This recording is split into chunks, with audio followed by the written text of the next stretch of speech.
So a little birdie, actually a kitten, gave me a tip that the government was really looking into the manosphere and some of these content creators. So I had to go digging and I found some juiciness. Now, this content creator created a thread. She says a DHS sponsored report from March confirms that large manosphere creators were targeted by state funded censorship campaigns. This NGO got $700,000 in funding to target the manosphere.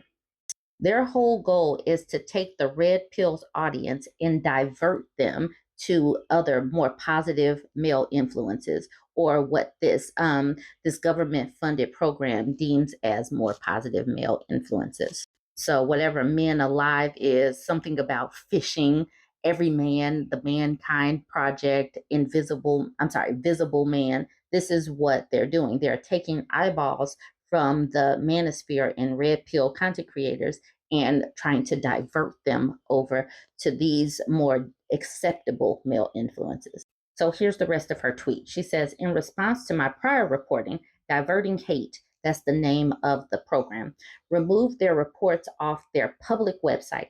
After a bit of digging, I have located their most recent report in which they quantify the success of their diversion campaign and use the research to advocate for policy reform. So this is what they're doing. These people, they are trying to snatch away eyeballs and snatch away views from the content creators and put them on other creators that they deem acceptable. Now, this person that is writing this thread, she does not want this campaign to continue. She says, you may ask why I care. After all, I'm a loud critic of figures like Pearl Davis and Andrew Tate. In my opinion, these programs use manufactured outrage to promote a very sinister agenda.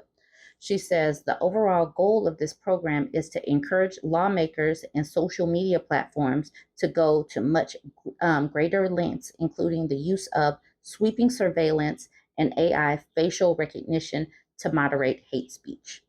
She says this report even uses their research to advocate for stricter pew-pew control measures against people with what they deem as extremist views. The potential for abuse here is enormous and should be taken very seriously by anyone who is serious about their constitutional rights.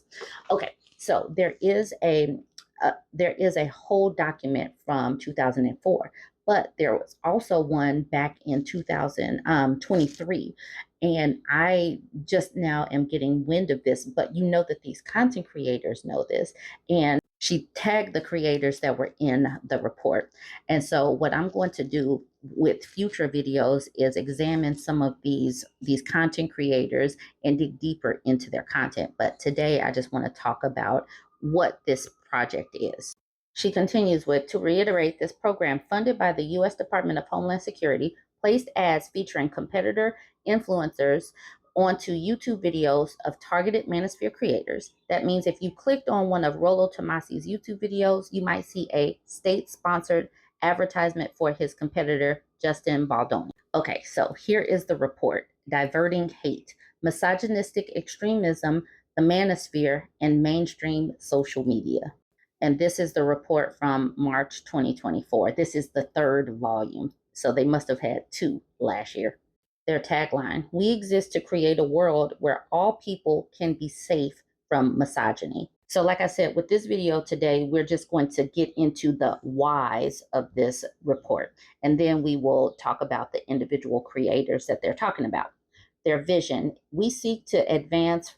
So like I said, today we're just going to examine the why of this report. Why did they start this? They said that their vision is to, she says, our vision, we seek to advance a world where all people can be safe from misogyny. Our mission, to intercept and combat online hate by targeting its root causes. This is the reason why the manosphere is currently freaking out, because they know that what the root cause is them and their hatred for women. So women got together, they asked for this money, and the government said, yes, we see the problem. Okay, so they say, through applied research and applied technology, Diverting Hate uses empathy to create a path for men and boys to overcome hate with resilience and community. By engaging credible messengers and platforms that proliferate online social movements, we disrupt violent misogyny and create real world impact. Why we exist. For vulnerable men struggling with loneliness, low self esteem, and a variety of other risk factors, finding an online space where their troubles are validated is a beacon of hope. Often they are welcomed into a community of like minded men uniting under a common enemy, usually women, and given a prescription for the successful realization of manhood. In reality, this seemingly promising community, known as the manosphere, preys on this demographic for the indoctrination of their radical ideas, infusing hate and violence into their daily lives. Governments and businesses struggle with how to stop online misogyny. The government is hindered by political restraints and inconsistent resourcing, while businesses profit off these engagement models. Despite their efforts to combat online hate, the opposition remains insufficient, and technology platforms continue to be fertile ground for such ideologies to take root and spread. Instead of merely addressing the symptoms of these issues, we believe it necessitates a tech based solution to address this fundamentally technological issue. Our technology and applied research solutions pave a healthier path for young men before it's too late. And this is true. When things are targeted at women and have misogyny infused into it, they go viral. When things are like healthy and things that men could do to better themselves, they do not get the views. The purpose of the report. This report serves as a crucial examination of the multifaceted challenges arising from the manosphere influence on online platforms. Its purpose is to provide actionable insights, foster ethical practices, and propose effective interventions to address the propagation of misogynistic narratives and extremist viewpoints. By presenting a comprehensive analysis, the report aims to equip practitioners, men's community, and well being organizations, policymakers, and very large online platforms with knowledge needed to counteract the destructive effects of normalized violence within the manosphere. Today, we are going to examine Section 1, the growing impact of online male supremacy. This section provides an in depth analysis of the manosphere impact on prominent online platforms with a focus on YouTube.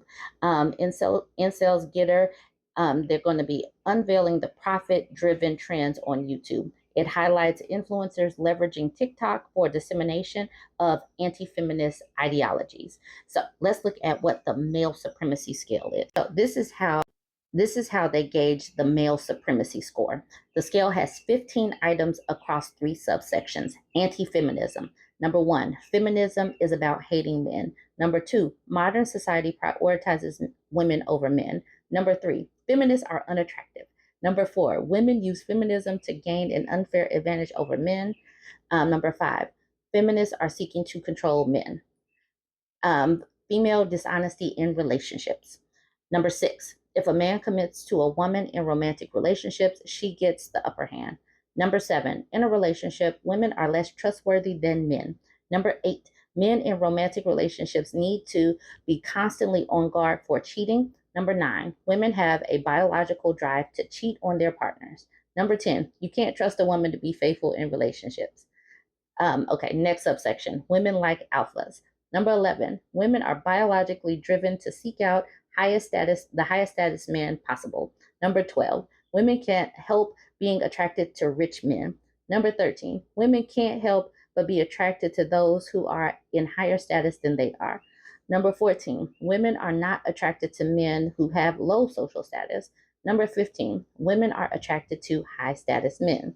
So, in summary, in our study, we aim to capture a diverse spectrum of accounts within the manosphere, including representatives from MGTOW, the pickup artists, men's rights activism, RedPill, and TradCon communities. To ensure a well-rounded representation, we deliberately included both male and female perspectives, as well as individuals from various ethnic backgrounds. So, what I will be doing going forward is looking at their top 11 and examining some of their content, what they're about, and we are going to talk about this in future videos. So, stay tuned and you can check out the list below. Do any of these people surprise you? Stay tuned. Don't forget to like, comment, and share.